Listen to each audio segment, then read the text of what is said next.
मुगल साम्राज्य का कमजोर होना केवल समय की ही मार नहीं थी, बल्कि ईस्ट इंडिया कंपनी की साजिशों ने मुगल साम्राज्य को अंदर ही अंदर खोखला कर दिया था। लेकिन सिराजुद्दौला के गद्दी पर बैठने के बाद अंग्रेजी कंपनी की तरफ से ऐसा कोई भी नजराना पेश नहीं किया गया था, जिसके बाद सिराजुद्दौला ने उस समय के बंगाल के अंग्रेज शासक वॉट्स को बुलाकर समझाया कि यदि अंग्रेज शांत व्यापारियों की तरह भारत में रहना चाहते हैं तो अब भी बड़ी खुशी के साथ रहें, लेकिन सूबे के शासक की हैसियत से मेरा यह हुक्म है कि फौरन उन सभी किलों को जमीन के बराबर कर दें जो उन्होंने मेरी बिना अनुमति के बनाए हैं। अंग्रेजों की इस खुली बगावत के बाद सिराजुद्दौला के पास अंग्रेजों को दंड देने के अलावा और कोई उपाय नहीं बचा था।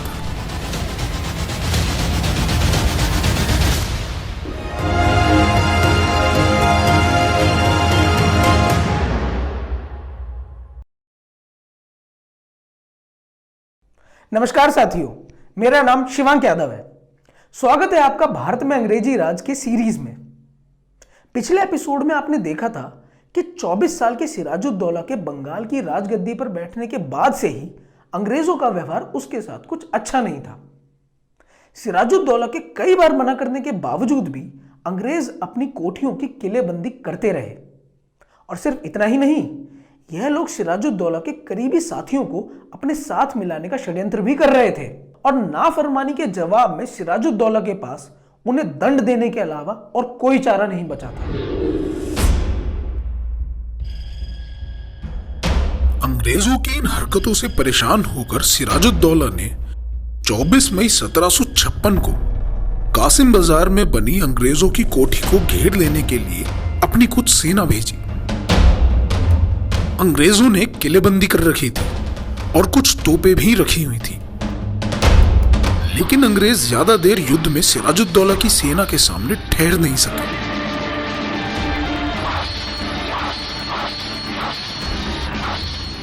अंग्रेज कोठी के मुखिया वॉट्स ने हार मान ली और कोठी सिराजुद्दौला के सुपुर्द कर दी।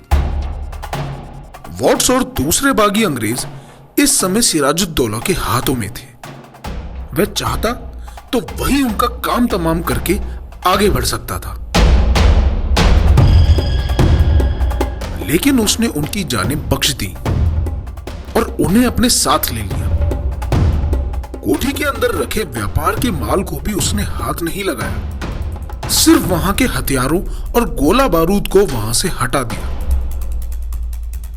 इसके बाद सिराजुद्दौला वॉट्स और दूसरे अंग्रेजों को लेकर 5 जून 1756 को कलकत्ता की ओर बढ़ गया।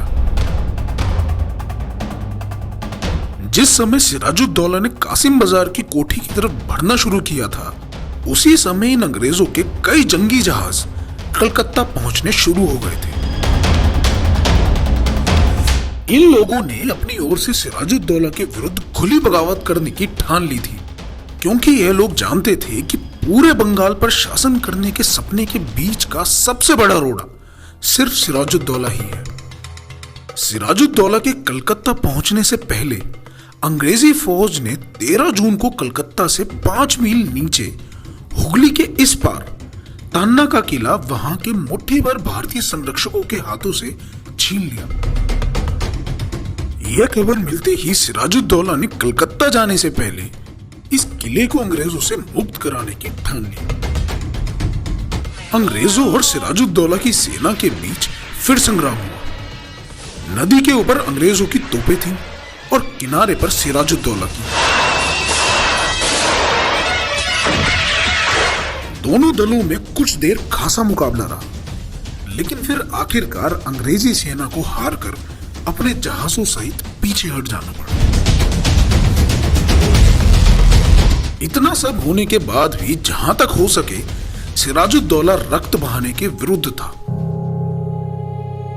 कलकत्ता तक की यात्रा में सिराजुद्दौला के एक दीवान ने कई बार वॉट्स को अपने पास बुलाकर समझाया कि अगर अंग्रेज अमन के साथ रहने का वादा करें तो सुलह की जा सकती है और व्यापार संबंधी सब अधिकार उन्हें फिर से मिल सकते हैं। वॉट्स के अलावा कलकत्ता में बैठे अंग्रेज अफसरों को भी यही सूचना दे दी गई।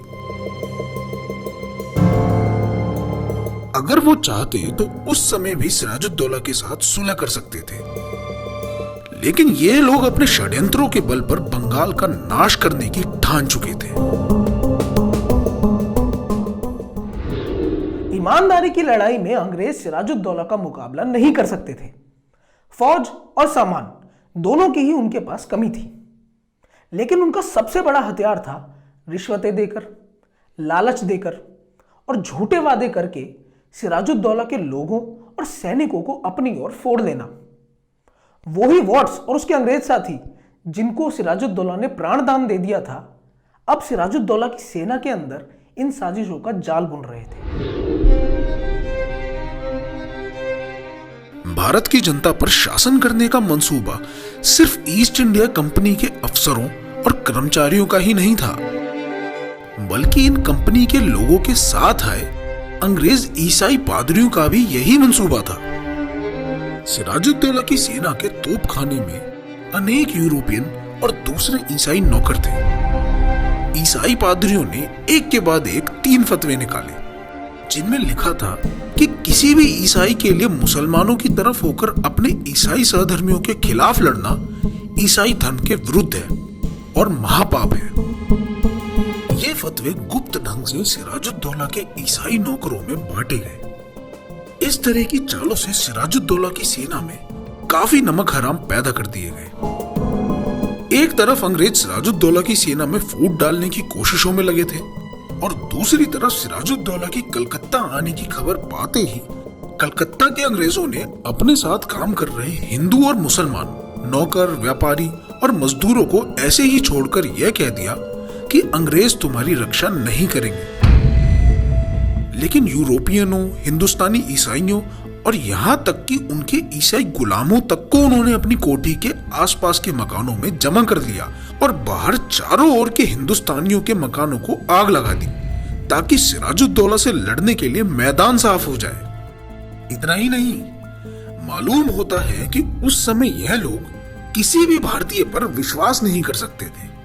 अमीचंद, उसका साला हजारीमल और दीवान राजवल्लभ का बेटा किशनदास, इन तीनों को अंग्रेजों ने अपने पास कैद करने का मन बना लिया था, ताकि समय आने पर अपने बचाव के लिए उनका उपयोग किया जा सके। अंग्रेज अमीचंद को पकड़ने के लिए उसके मकान पर पहुंच गए। अमीचंद ने फौरन अपने को उनके हवाले कर दिया, लेकिन जब अंग्रेज हजारीमल और राजा किशनदास की कोठी पर पहुंचे तो उनसे यह अपमान सहा नहीं गया। उन दोनों ने अपने आदमियों को अंग्रेज सिपाहियों पर गोली चलाने का हुक्म दिया। इस लड़ाई में हजारीमल वीरता के साथ लड़ा। उसका बायां हाथ उड़ गया, लेकिन अंत में तीनों को गिरफ्तार कर लिया गया। इसके बाद जब अंग्रेज अफसरों ने अपने गोरे सैनिकों को अमीचंद के जनान खाने की ओर बढ़ने का हुक्म दिया तो अमीचंद के वफादार जमादार का खून खौलने लगा। इस घटना के विषय में ओर्म नामक यूरोपियन इतिहास लेखक लिखता है, अमीचंद के जमादार ने, जो एक ऊंची जाति का हिंदुस्तानी था, मकान को आग लगा दी ताकि विदेशी लोग घर की स्त्रियों की बेइज्जती न कर सकें। फिर उसने जनान खाने में घुसकर अपने हाथ से 13 स्त्रियों का काम तमाम किया और अंत में अपने भी खंजर घोंप लिया, किंतु उसका अपना जख्म कारगर नहीं हो सका।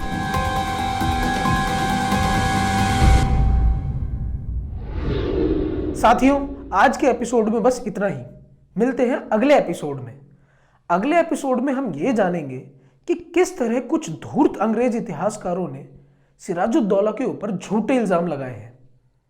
तो मिलते हैं अगले एपिसोड में। तब तक के लिए नमस्कार, जय हिंद।